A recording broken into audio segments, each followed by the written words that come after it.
Hello students, कैसे हो आप लोग। जैसा कि आप जानते हो बच्चों कि आज हम केमिस्ट्री का नया चैप्टर शुरू करने जा रहे हैं जिसका नाम है chemical bonding and molecular structure. ठीक है, तो चलिए ये नया चैप्टर शुरू करते हैं। हमारे इस चैप्टर का नाम है केमिकल बॉन्डिंग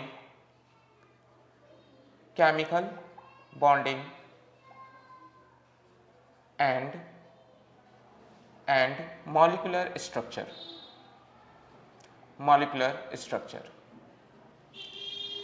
तो बच्चों चलिए देखते हैं कि बेसिकली हम इस चैप्टर में क्या सीखेंगे, इस चैप्टर में आखिर क्या सीखने लायक है और क्या नया हम जानेंगे। ठीक है बच्चों, chemical bonding and molecular structure में सबसे पहले हम सीखेंगे केमिकल बॉन्डिंग के बारे में।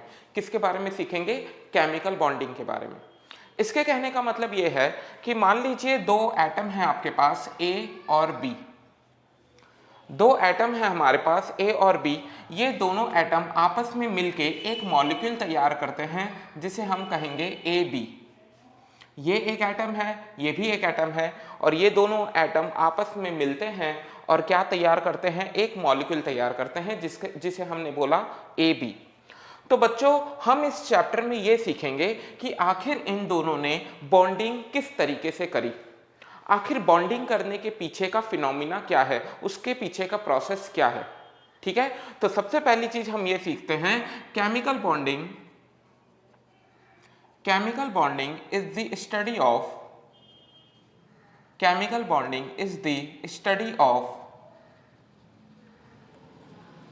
phenomena of formation of bonds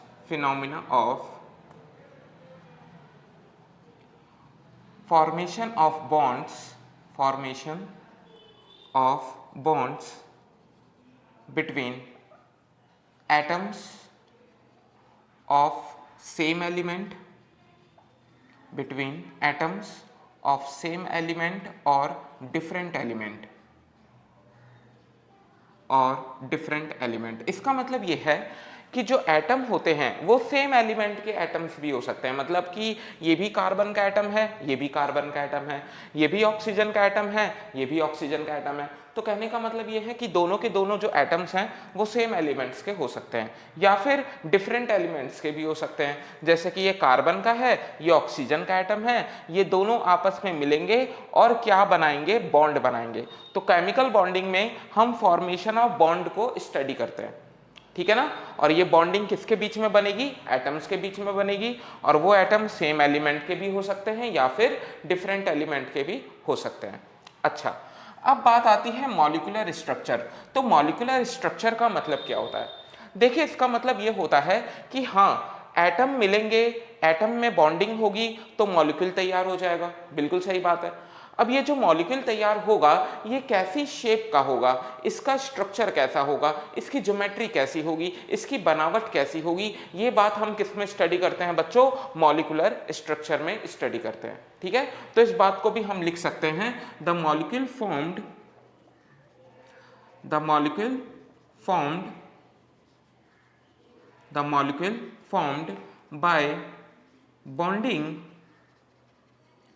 by bonding between atoms has specific geometry or which is studied in molecular structure। ठीक है, याद रहेगी ये बात। हाँ सर, ये हमें पता चल गया। तो इस चैप्टर का जो नाम है उस नाम का आपको मतलब पता चल गया होगा कि हम केमिकल बॉन्डिंग सबसे पहले स्टडी करेंगे कि एटम्स के बीच बॉन्डिंग कैसे होती है, कितनी तरह की होती है, क्यों होती है, और फिर हम स्टडी करेंगे मॉलिक्यूलर स्ट्रक्चर को। मतलब एटम्स से जो मॉलिक्यूल तैयार हो रहे हैं उनकी बनावट क्या है, उसकी ज्योमेट्री क्या है। ठीक है, तो चलिए आगे भी पढ़ते हैं। अब इसमें पहला जो कंसेप्ट है बॉन्डिंग को लेकर उसको स्टडी करते हैं। ठीक है, लिख लीजिए इसको। ओके, हाँ तो बच्चों सबसे पहले तो इस चैप्टर में कंसेप्ट्स को पढ़ने से पहले मैं आपको एक पीरियडिक टेबल होती है बच्चों, उसको मैं कुछ लिखना सिखा रहा हूं आपको, क्योंकि वो आपके काफी काम आएगी। सबसे पहले उसमें आपको ये जानना है कि कौन सा एलिमेंट कहाँ पर है और किसके पास कितने इलेक्ट्रॉन्स होते हैं। अगर आप इस चैप्टर में बॉन्डिंग को पढ़ना चाहते हो तो आपको इलेक्ट्रॉनिक कॉन्फ़िगरेशन लिखनी आनी चाहिए। अगर आप इलेक्ट्रॉनिक कॉन्फ़िगरेशन लिख सकते हो तो आप आउटर मोस्ट इलेक्ट्रॉन भी निकाल सकते हो, और अगर आप आउटर मोस्ट इलेक्ट्रॉन निकाल लोगे तो बॉन्डिंग के लिए जो कंसेप्ट है उसको भी अच्छे से सीख पाओगे। ठीक है ना? तो चलिए उसी को हम याद करने का एक तरीका सीखते हैं। देखिए, सबसे पहले हम लिखेंगे ली ना की रूबी से फ्रेंडशिप। लीना की रूबी से फ्रेंडशिप। ठीक है? Lithium, sodium, potassium, rubidium, caesium, francium. अगर आप ये ना भी याद करो लास्ट वाला, तब भी आप सीजियम तक याद रखना, आपका काम चल जाएगा अभी के लिए। Okay, lithium, sodium, potassium, rubidium, caesium, ये एलिमेंट्स याद रहेंगे। ठीक है ना? ओके बच्चों, ये जो एलिमेंट्स हैं lithium, sodium, potassium, rubidium, caesium, lithium के आखिरी में आता है 2s1। जब हम लिथियम की इलेक्ट्रॉनिक कॉन्फ़िगरेशन लिखेंगे तो इसके आखिरी में क्या आएगा बच्चों? 2s1।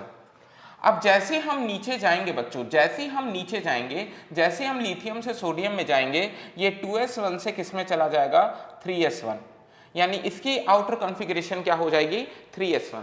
मैं आपको एग्जाम्पल के थ्रू अभी समझा रहा हूं, पहले आप इसको लिख लीजिए। Lithium 2s1, sodium 3s1, potassium हो जाएगा हमारा 4s1, रुबिडियम हो जाएगा हमारा 5s1 और इसके आखिरी में आ जाएगा 6s1। यानी कि इस लाइन में जितने भी एलिमेंट्स हैं उन सबके आखिरी में आपको s1 कॉन्फ़िगरेशन मिलेगी, और जैसे जैसे हम नीचे जाएंगे नंबर ऑफ शेल यानी number of principal quantum number या फिर n कह सकते हैं हम उसे, उसकी वैल्यू एक एक बढ़ती चली जाएगी। ये 2 है, ये 3 है, ये 4 है, ये 5 है और ये 6 है। बोलिए, ये याद रहेगा? ठीक है, अभी हम एग्जाम्पल के थ्रू भी सिखाएंगे आपको। ओके, चलिए इसके बाद बात करते हैं एक और लाइन की जो आपको याद रखनी है। बेटा मागे कार सेंट्रो बाप रोया। नीचे रोया आता है, उसको आपको लिखने की जरूरत नहीं है। बेरिलियम बेटा मागे कार सेंट्रो बाप। ठीक है? Okay, beryllium, magnesium, calcium, strontium, barium, आपको सिंबल्स याद रखना है। Beryllium, magnesium, calcium, strontium, barium. अब सुनिए, जब हम नीचे गए थे, लिथियम से सोडियम के पास हम गए थे तो 2 से हमने 3 कर दिया था। ठीक है, हमने 2 से 3 कर दिया था, लेकिन कॉन्फ़िगरेशन S1 और S1 ही रही। बच्चों, जब आप लिथियम से बेरिलियम में जाओगे, यहाँ 2 है ना, तो यहाँ भी 2 रहेगा, यहाँ S है ना, यहाँ भी S रहेगा, लेकिन इस पे 1 इलेक्ट्रॉन है, इसमें 2 इलेक्ट्रॉन्स हो जाएंगे, तो बेरिलियम हो जाएगा 2s2। याद रहेगा? याद कर सकते हो, प्रैक्टिस कर सकते हो। अच्छा, सोडियम यहाँ है 3s1, तो जैसे हम राइट में जाएंगे हम क्या लिखेंगे? 3s2, यानी कि हम एक एक इलेक्ट्रॉन बढ़ाते चले जा रहे हैं। 2s1 का मतलब इसके पास 1 इलेक्ट्रॉन है, आखिरी कॉन्फ़िगरेशन है 2s1, 1 इलेक्ट्रॉन है। तो जैसे हम बेरिलियम पे गए, ये 2s1 से हमने इसको क्या कर दिया? 2s2 कर दिया। ये 3s1 है, इसे हमने 3s2 कर दिया। अब यहां से बताइए, इसका बताओ, शाबाश बताओ सर। इसका आउटर मोस्ट हो जाएगा 4s2, इसका हो जाएगा 5s2, इसका हो जाएगा 6s2। बोलिए, आया कि नहीं आया समझे? अब चलो एग्जाम्पल करके देखते हैं। देखिए, मान लीजिए आपसे बोला गया कि भाई मैग्नीशियम की कॉन्फ़िगरेशन लिखिए। तो बच्चों, जो इलेक्ट्रॉनिक कॉन्फ़िगरेशन हमने याद कर रखी है, हम उसको लिखते चले जाएंगे। और कहाँ रुक जाएंगे? हम 3s2 पर रुक जाएंगे, क्योंकि मैग्नीशियम की आउटर कॉन्फ़िगरेशन 3s2 है, हम यहीं पर स्टॉप कर जाएंगे। आ रहा है समझे?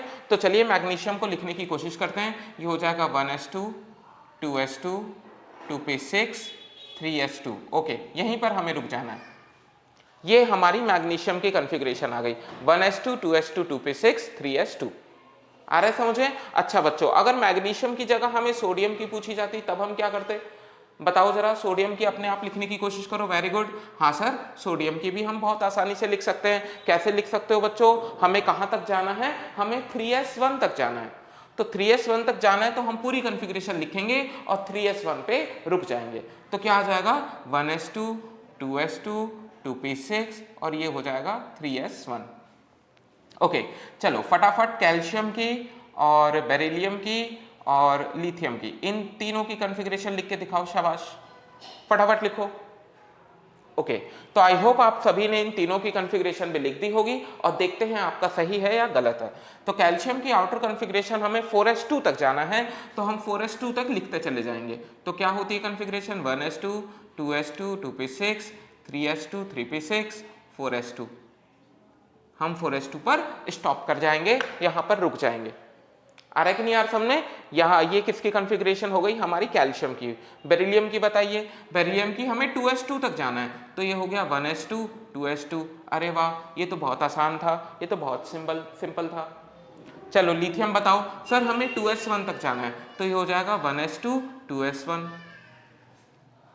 तो आप देख सकते हो कितनी आसानी से हम कॉन्फ़िगरेशन को राइट डाउन यहाँ पर कर सकते हैं, ठीक है ना? ओके, तो जिस तरीके से बच्चों आपने लिथियम और बेरिलियम को याद किया है, उसी तरीके से आप और एलिमेंट्स को भी याद करोगे जो मैं यहाँ लिखने जा रहा हूँ, और उसकी भी हम प्रैक्टिस करेंगे, ठीक है ना? आगे बढ़ने से पहले मैं आपको बता दूं बच्चों, इन दोनों को कहा जाता है एस ब्लॉक एलिमेंट्स। क्या कहते हैं बच्चों? S block elements. क्या बोलते हैं हम इन्हें? S block elements. क्या बोलते हैं इन्हें? S block. अब आपको पता चल गया होगा कि आखिर इसको एस ब्लॉक क्यों कहा जाता है। हाँ सर, हमें पता चल गया कि इसको एस ब्लॉक क्यों कहा जाता है। एस ब्लॉक इसलिए कहा जाता है क्योंकि आखिरी में जो इलेक्ट्रॉन्स हैं वो एस में एंटर कर रहे हैं, ठीक है? यहां भी देखिए एस सब शेल है, यहां भी एस सब शेल है। तो आउटर कॉन्फ़िगरेशन हमेशा आउटर में सबसे लास्ट में आपको एस सब शेल दिखाई दे रही है, इसी वजह से ये जो है एस ब्लॉक एलिमेंट्स कहलाता है। ओके, इसको कहते हैं बच्चों ग्रुप 1 एलिमेंट। ये फर्स्ट ग्रुप है, और ये कौन सा ग्रुप है बच्चों? सेकंड ग्रुप एलिमेंट है। फर्स्ट ग्रुप मतलब S1 है ना, ये पहला ग्रुप हो गया, और यहाँ S2 है ना, ये सेकंड ग्रुप हो गया। फर्स्ट ग्रुप का एक और नाम है, इसका नाम है एल्केलाई मेटल्स। क्या नाम है बच्चों इसका? Alkali metals. और इसका नाम है alkali earth metal. Alkali earth metal, बोलो याद रहेगा? हाँ सर, बिल्कुल याद रहेगा। ग्रुप 1 को क्या बोलते हैं? Alkali metals. ग्रुप 2 को क्या बोलते हैं? Alkali earth metal. इन दोनों को कंबाइंड क्या बोलते हैं? S block elements. S block क्यों बोलते हैं? क्योंकि आउटर कॉन्फ़िगरेशन में आखिरी इलेक्ट्रॉन एस सबशेल में एंटर कर रहा है। आ रहा है समझ में? याद रहेगा, भूलोगे तो नहीं इस चीज को, ठीक है ना? चलो अब हम इसी तरह और एलिमेंट्स लिखते हैं। अच्छा, ये तो याद रहेगा कि हम जब ऊपर से नीचे आ रहे हैं तो n की वैल्यू इंक्रीज कर रहे हैं, तो हम यहां लिख देते हैं top to bottom, top to bottom. बच्चों इसे याद करना बहुत जरूरी है, अदरवाइज आप 2 चैप्टर्स बिल्कुल नहीं पढ़ पाओगे। एक तो केमिकल बॉन्डिंग वाला चैप्टर नहीं पढ़ पाओगे, और जो पिछला चैप्टर है क्लासिफिकेशन वो भी नहीं पढ़ पाओगे, ठीक है ना? तो उन दोनों चैप्टर्स को पढ़ने के लिए ये चीजें आपको अच्छे से आनी चाहिए। तो इसकी आप जितनी प्रैक्टिस करो उतनी कम है, आप जितनी अच्छे से प्रैक्टिस कर सको उतनी अच्छे से प्रैक्टिस करके फिर क्वेश्चंस अटेम्प्ट करना। क्वेश्चंस बहुत ईजी हो जाएंगे। Top to bottom, value of n increases by 1। जैसे जैसे हम नीचे जा रहे हैं n की वैल्यू एक एक इंक्रीज करती जा रही है, और जैसे जैसे हम यहां से यहां जाएंगे एक एक इलेक्ट्रॉन हमें इंक्रीज करना है, ठीक है? भूलोगे तो नहीं इस चीज को। और एलिमेंट्स लिखें। ओके, लिख लीजिए इसको। ओके, हाँ तो बच्चों अब आपको कौन से एलिमेंट्स याद रखने हैं? अब देखिए, बाल, गया, इंडिया, थाईलैंड। बोलो क्या लिखा है हमने? बाल, गया, इंडिया, थाईलैंड। बाल, गया, इंडिया, थाईलैंड, ठीक है? Boron, aluminium, gallium, indium, thallium, ठीक है? याद रहेगा, फिर से सुनो, boron, aluminium, gallium, indium, thallium, ठीक है? अच्छा, अब बोरोन, बच्चों बोरोन जो होता है उसकी आउटर कॉन्फ़िगरेशन होती है 2p1। क्या होती है 2p1, क्या होती है 2p1, बोलो याद रहेगा, हाँ सर। तो ये हो गया 2p1। तो एल्यूमिनियम बताओ क्या होगा सर, जैसे जैसे हम नीचे जाते हैं ना n की वैल्यू 1 बढ़ा देते हैं, तो ये हो जाएगा 3p1, वेरी गुड। ये हो जाएगा 4p1, ये हो जाएगा 5p1 और ये हो जाएगा 6p1, वेरी गुड, बिल्कुल सही है। आ रहा है कि नहीं यार समझ में? अच्छा, अब इसके बाद वाला होता है केमिस्ट्री सर गिव सम की प्रॉब्लम। बताओ ये क्या है, केमिस्ट्री सर गिव सम की प्रॉब्लम, ठीक है। Carbon, silicon, germanium, scandium, lead, याद रहेगा, ठीक है। कार्बन, आप बच्चों 3 भी याद कर लो तब भी बहुत है, ठीक है। आपके स्टैंडर्ड के हिसाब से नीचे बहुत रेडियो एक्टिविटी बढ़ जाती है तो वो आपके थोड़े से इस पे कम क्वेश्चंस होते हैं, बट हाँ ऊपर के 3 भी याद कर लो। जैसे मैंने याद कर लिया lithium sodium potassium, beryllium magnesium calcium, boron aluminium gallium, carbon silicon germanium, ठीक है। अच्छा, अब बच्चों आप ये बताओ कि मैंने अभी अभी आपको सिखाया था कि जैसे जैसे हम लेफ्ट टू राइट जाते हैं एक इलेक्ट्रॉन बढ़ा देते हैं, n की वैल्यू सेम रहती है, सब कुछ सेम रहेगा, लेकिन यहाँ एक इलेक्ट्रॉन है, यहाँ 2 हो जाएंगे। तो बताओ जैसे ही मैं बोरोन से कार्बन के पास जाऊंगा, ये 2p1 है तो ये कितना हो जाएगा बच्चों 2p2, ये 3p1 है तो ये हो जाएगा 3p2, ये क्या है बोलो क्या हो जाएगा 4p2, ये क्या हो जाएगा 5p2, ये क्या हो जाएगा 6p2। बोलो आ रहा है कि नहीं यार समझ? ठीक है, आसान है ना, याद रहेगा। ये बच्चों आउटर कॉन्फ़िगरेशन है, मतलब हम पूरी कॉन्फ़िगरेशन लिखेंगे और यहां रुक जाएंगे, तब हम इसकी कॉन्फ़िगरेशन भी नोट डाउन कर सकते हैं। अच्छा, बाल गया India Thailand chemistry sir give some की प्रॉब्लम। अब नाना पाटेकर असरानी सब बिकाऊ, ठीक है, नाना पाटेकर असरानी सब बिकाऊ, बोलो याद रहेगा, हाँ सर याद रहेगा। आप तो जानते हो नाइट्रोजन, फोस्फोरस, आर्सेनिक, बिस्मथ, ये सारी चीजें। तो आप सिर्फ ऊपर के एलिमेंट्स याद रखना, 3 एलिमेंट्स याद रखो, सारे एलिमेंट्स याद करने की जरूरत नहीं है। Lithium sodium potassium, beryllium magnesium calcium, boron aluminium gallium, carbon silicon germanium, nitrogen phosphorus arsenic, ठीक है। अब चलो इसकी बिल्कुल आखिरी कॉन्फ़िगरेशन बताने की कोशिश करो। सर बहुत आसान है, ये 2p1 है, ये 2p2 है। अब जैसे हम इधर जाएंगे हम एक इलेक्ट्रॉन बढ़ा देंगे तो ये क्या कहलाएगा 2p3, ठीक है। चलो फास्फोरस बताओ, सर ये हो जाएगा 3p3, ये हो जाएगा एक इलेक्ट्रॉन बढ़ा दो 4p3, ये हो जाएगा 5p3, ये हो जाएगा 6p3।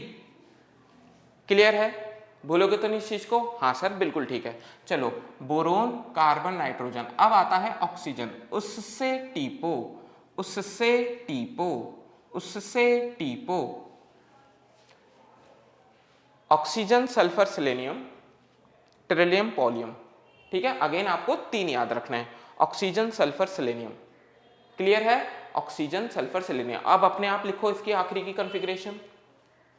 ओके, आई होप आप सभी ने इसकी कॉन्फ़िगरेशन लिखी होगी। सर देखो एक एक इलेक्ट्रॉन बढ़ाते चले जा रहे हैं क्योंकि हम इस तरफ जा रहे हैं, तो ये हो जाएगा 2p4, ये हो जाएगा, बोलो ये क्या हो जाएगा 3p4, ये हो जाएगा 4p4, ये हो जाएगा 5p4, ये हो जाएगा 6p4।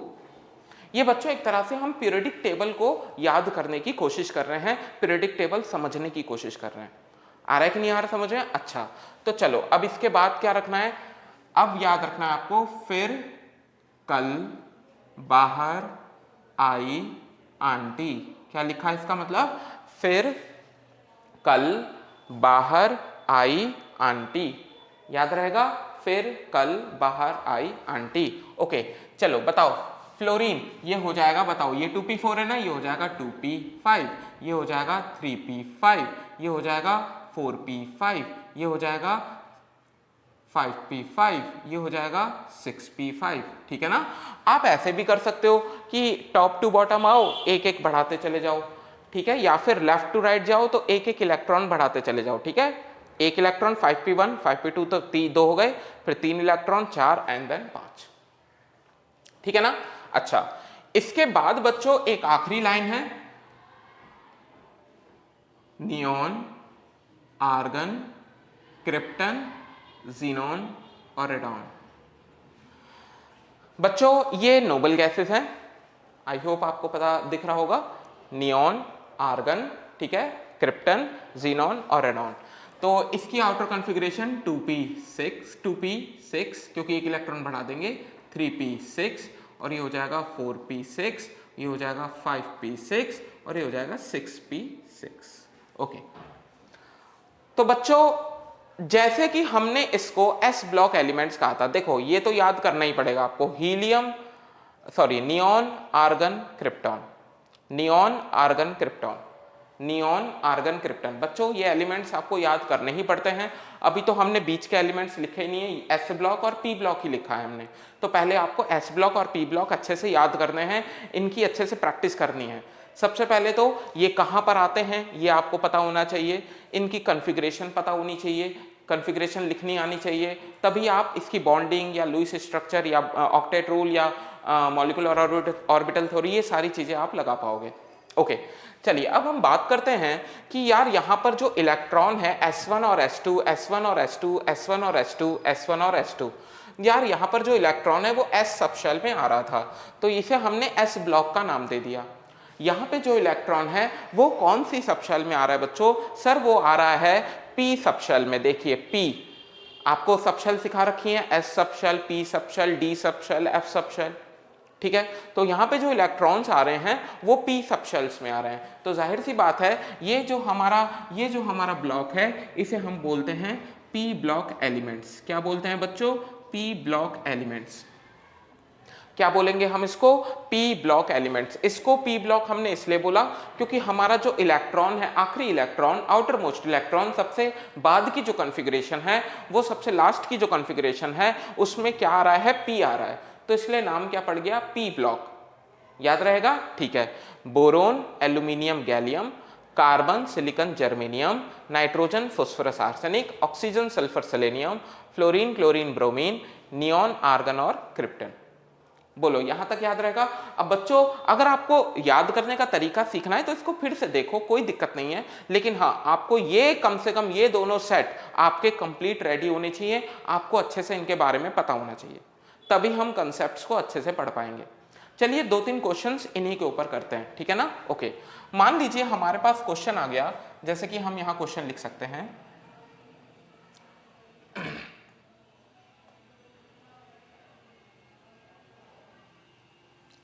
जैसे कि मान लीजिए क्वेश्चन आ गया, आपसे पूछा गया कि outer most electrons in aluminium.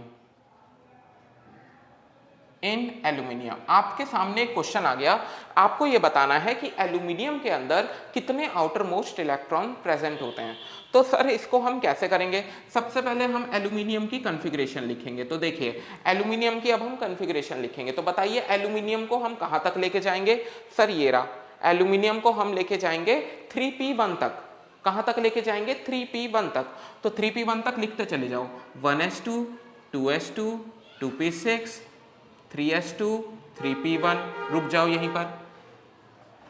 3s के बाद 3p आता है ना, और p में 6 इलेक्ट्रॉन्स हो सकते हैं, लेकिन हम यहाँ एक ही इलेक्ट्रॉन रखेंगे क्योंकि 3p1 लिखा हुआ है इसके आगे, ठीक है ना?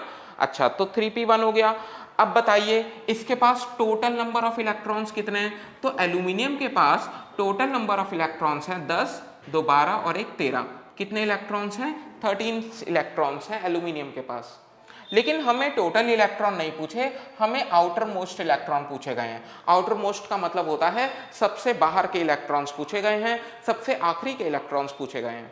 तो बच्चों सबसे बाहर के इलेक्ट्रॉन्स कौन से होंगे? देखो ये फर्स्ट शेल है, ये सेकंड शेल है, देखो 2 2 सेकंड शेल आ गई, और ये थर्ड शेल है। तो सबसे आखिरी की शेल थर्ड शेल कहलाएगी, सबसे आखिरी की शेल थर्ड शेल कहलाएगी, ठीक है ना? ये तो इंटरमीडिएट है, ये फर्स्ट शेल है, ये सेकंड शेल है और ये थर्ड शेल है। तो थर्ड शेल में टोटल इलेक्ट्रॉन्स कितने हैं? 3 इलेक्ट्रॉन्स हैं। तो एल्यूमिनियम में 3 इलेक्ट्रॉन्स आंसर आ गया। आउटर मोस्ट इलेक्ट्रॉन्स कितने हो गए? 3 हो गए। बोलो आ रहा है कि नहीं यार सामने? चलो एक और क्वेश्चन करते हैं, ठीक है? लिख लो इसको।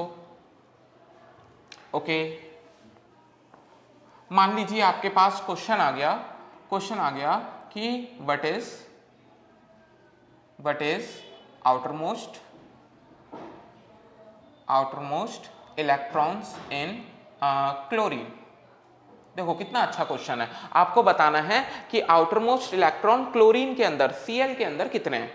चलो क्लोरीन को हम लोकेट करते हैं, हमारा क्लोरीन कहाँ पर है सर, ये रहा हमारा क्लोरीन, फ्लोरीन के नीचे है क्लोरीन, ये आ गया क्लोरीन। क्लोरीन के आखिरी में क्या दिया है 3p5, मतलब इसकी कॉन्फ़िगरेशन हम कहाँ तक लिखेंगे बच्चों, 3p5 तक लिखेंगे। तो चलिए क्लोरीन की कॉन्फ़िगरेशन लिखते हैं, ये आ जाएगा 1s2 2s2 2p6 3s2 3p5, बस यहीं रुक जाएंगे, 3p5 पे रुक जाएंगे। देखो एंड यहाँ 3p है, यहाँ पे 6 इलेक्ट्रॉन्स हो सकते हैं, 6 नहीं रखेंगे 5 रखेंगे, क्योंकि यहाँ पर 3p5 तक दिया हुआ है।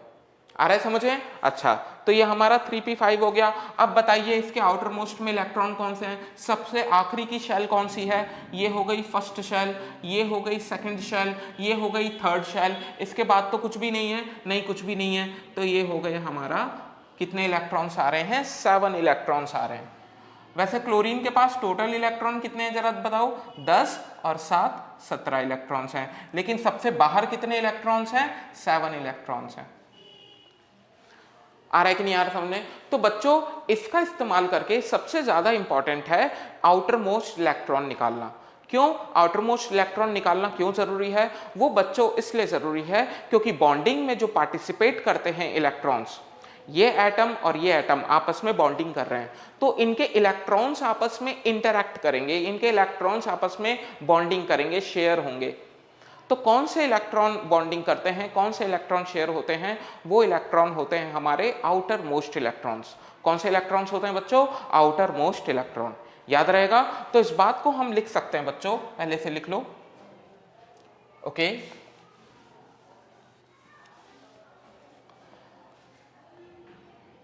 When two or more atoms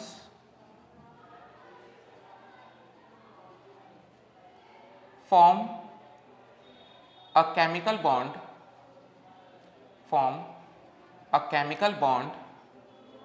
then their outermost electron participate in the bonding।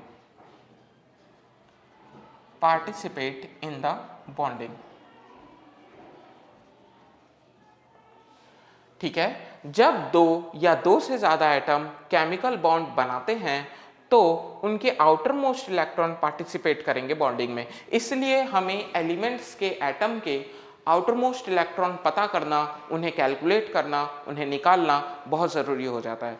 ये भी पता होना चाहिए कि कितने इलेक्ट्रॉन्स हैं, ये भी पता होना चाहिए कि कौन सी शेल में है, मतलब थर्ड शेल में है कि फोर्थ शेल में है, और ये भी पता होना चाहिए कि कौन सी सब शेल में है। आ रहा है समझ में, यानी एस सब शेल में है या पी सब शेल में, ठीक है, ओके। चलिए अब हम आपको एक एग्जाम्पल कराते हैं और उसमें फिर से आउटर मोस्ट इलेक्ट्रॉन निकालना सिखाएंगे, ठीक है। लिख लीजिए इसको, ओके। मान लो बच्चों हमारे पास क्वेश्चन आ गया, ड्रॉ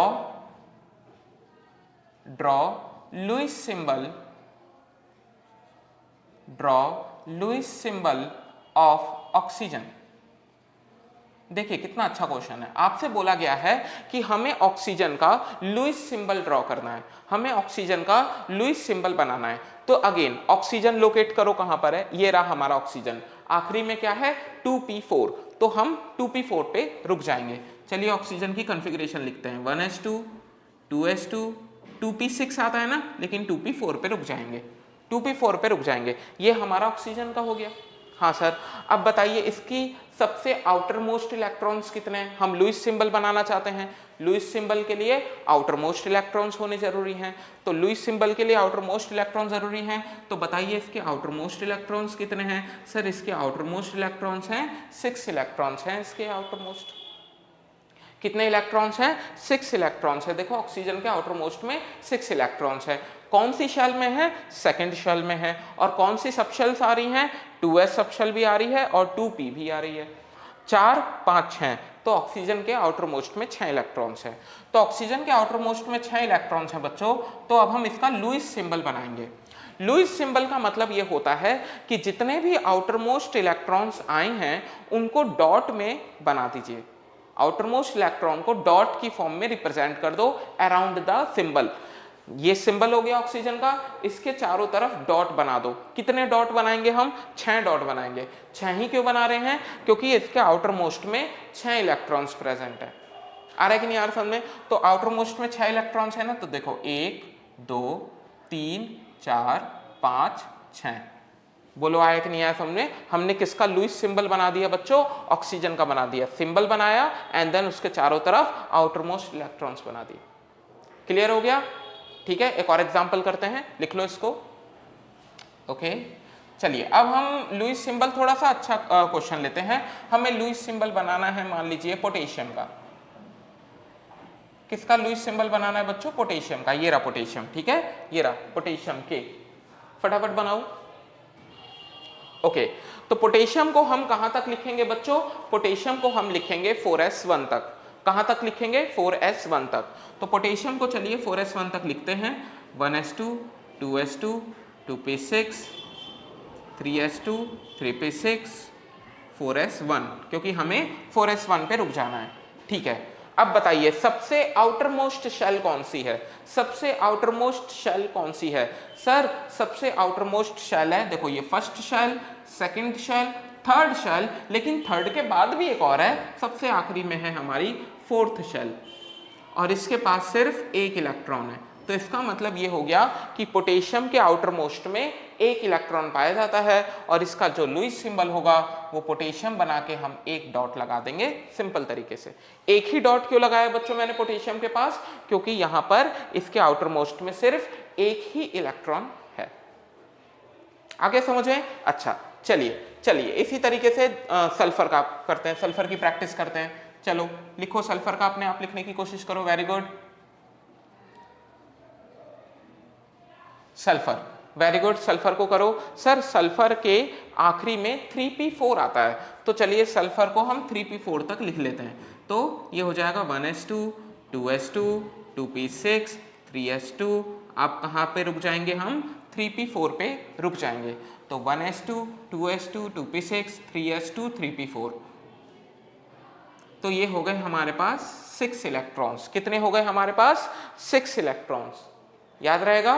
ठीक है, 3s2 3p4 outer most shell है ना, और कितने इलेक्ट्रॉन्स आ रहे हैं? 6 इलेक्ट्रॉन्स आ रहे हैं। तो सल्फर के चारों तरफ हम लुईस सिंबल बनाएंगे, सल्फर में 6 इलेक्ट्रॉन्स बनाएंगे। तो 1 2 3 4 5 और 6, ये हमने सल्फर का लुईस सिंबल बना दिया। इसे बच्चों लुईस डॉट स्ट्रक्चर भी कहा जाता है। क्या बोलते हैं हम इसको? Lewis dot structure. Short form में कुछ लोग इसको लुईस सिंबल ही बोलना पसंद करते हैं, लेकिन कुछ लोग कहते हैं कि ये क्या है? Lewis dot structure. डॉट क्यों बोल रहे हैं हम? क्योंकि हम outer most electron co dot से रिप्रेजेंट करते हैं। ठीक है, तो अगर आपसे लुईस डॉट स्ट्रक्चर पूछे तो सबसे पहले आपको क्या काम करना है? उसकी पूरी कॉन्फ़िगरेशन लिखनी है, आउटर मोस्ट इलेक्ट्रॉन्स आइडेंटिफाई करने हैं, और फिर उसको डॉट के टर्म्स में रिप्रेजेंट करना है। ठीक है, बहुत आसान है, इसको देख के करना। इसे देख के जितना इसको देखोगे उतना ये याद होता चला जाएगा। ठीक है ना? ओके चलिए मैं आपको घर के लिए कुछ क्वेश्चंस दे रहा हूं, उसमें आप इसको ट्राई करने की कोशिश करना। ठीक है, ओके लिख लो इसको। हाँ तो बच्चों आपको लुईस डॉट स्ट्रक्चर बनाना है। सबसे पहले आप बनाएंगे जर्मेनियम का, फिर आप बनाएंगे आर्गन का, फिर आप बनाइएगा सिलिकॉन का, फिर आप बनाना बोरोन का, फिर आप बनाना नाइट्रोजन का, और फिर आखिरी में बनाना फ्लोरीन का। ठीक है, इन पांचों की, इन 6 एलिमेंट के एटम्स की आपको लुईस डॉट स्ट्रक्चर बनानी है। ठीक है, ये आपका होमवर्क है, आप इसको प्लीज कंप्लीट जरूर करना। जब आप इसे कंप्लीट करोगे तब हम इस चैप्टर को ओके बच्चों, तो जैसा कि आप देख सकते हो यहाँ पे लिखा हुआ है BCNOF। तो BCNOF ये आपको अलग से याद रखना है। B का मतलब है boron, carbon, nitrogen, oxygen, fluorine, बहुत इस्तेमाल होंगे। तो अगर आप अलग से याद रखोगे इसको, देखो यहीं पर पाए जाते हैं, ये रे सबसे ऊपर हैं चारों के चारों पांचों elements, boron, carbon, nitrogen, oxygen, fluorine. ठीक है, तो बोरोन की जहां तक बात की जाए, इसके पास 5 इलेक्ट्रॉन्स होते हैं। टोटल नंबर ऑफ इलेक्ट्रॉन्स बता रहे हैं, एटॉमिक नंबर बता रहे हैं। बोरोन के पास 5 इलेक्ट्रॉन्स होते हैं, कार्बन के पास 6, एक एक बढ़ाते चले जाओ, 6 इलेक्ट्रॉन्स, बताओ 7 इलेक्ट्रॉन्स, 8 इलेक्ट्रॉन्स, 9 इलेक्ट्रॉन्स, ठीक है। तो 5 6 7 8 9, तो ये क्या है बच्चों, ये है एक तरह से एटॉमिक नंबर। क्या है ये, एटॉमिक नंबर। अच्छा, आउटर मोस्ट इलेक्ट्रॉन भी याद रखने हैं आपको इसके।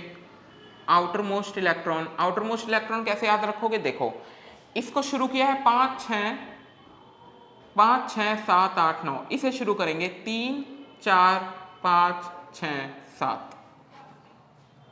तो बच्चों अगर आपसे बोला जाए ऑक्सीजन के बारे में बताओ, तो आप बोलोगे ऑक्सीजन के पास टोटल नंबर ऑफ इलेक्ट्रॉन्स 8 होते हैं और उसका जो लुईस उसके जो आउटर मोस्ट इलेक्ट्रॉन्स होते हैं वो 6 होते हैं। सबसे बाहर कितने इलेक्ट्रॉन्स पाए जाते हैं, 6 इलेक्ट्रॉन्स पाए जाते हैं। अब जैसे यहाँ की फ्लोरीन का आपको लुईस डॉट स्ट्रक्चर बनाना है, तो फ्लोरीन का अगर आपको लुईस डॉट स्ट्रक्चर बनाना है बच्चों, तो फ्लोरीन के पास टोटल इलेक्ट्रॉन्स 9 होते हैं, लेकिन सबसे बाहर आउटर मोस्ट में कितने इलेक्ट्रॉन्स पाए जाते हैं, 7। तो हम इसके आउटर मोस्ट में 7, 1 2 3 4 5 6 7, 7 डॉट हम इसके चारों ओर बना देंगे। ये हमने क्या बना दिया, लुईस सिंबल। आ रहा है कि नहीं आ रहा समझे, ठीक है ना। तो इसको आप याद रखना। अगर नाइट्रोजन का आपसे पूछा जाए, सर ये रहा नाइट्रोजन, देखो होमवर्क में दे रखा है, तो नाइट्रोजन के पास टोटल तो 7 इलेक्ट्रॉन्स होते हैं, लेकिन आउटर मोस्ट में 5 होते हैं। तो हम यहाँ बनाएंगे 1 2 3 4 5 इलेक्ट्रॉन्स। बोलो आ रहा है कि नहीं आ रहा समझे। तो इस तरीके से आपको इन पांचों एलिमेंट्स के लिए याद रखना है, ताकि लुईस स्ट्रक्चर आप फटाफट बना सको, कॉन्फ़िगरेशन भी फटाफट देख सको, ठीक है। ओके, तो बच्चों आप इसकी प्रैक्टिस करिएगा, इसकी अच्छे से इसे अच्छे से याद करने की कोशिश करना। अगर कंफ्यूजन हो तो इस लेक्चर को दोबारा देख लो, 3 बार देखो, लेकिन प्लीज़ ये पीरियडिक टेबल जो हमने बनाई है ये आप बिल्कुल याद कर लेना, ठीक है। अब हम मिलेंगे आपसे अगले लेक्चर में, जिसमें इसी के ऊपर आगे के कंसेप्ट हम स्टडी करेंगे, जैसे octet rule, electrovalent bond and so on, ठीक है। तो मिलेंगे अगले लेक्चर में। Thank you.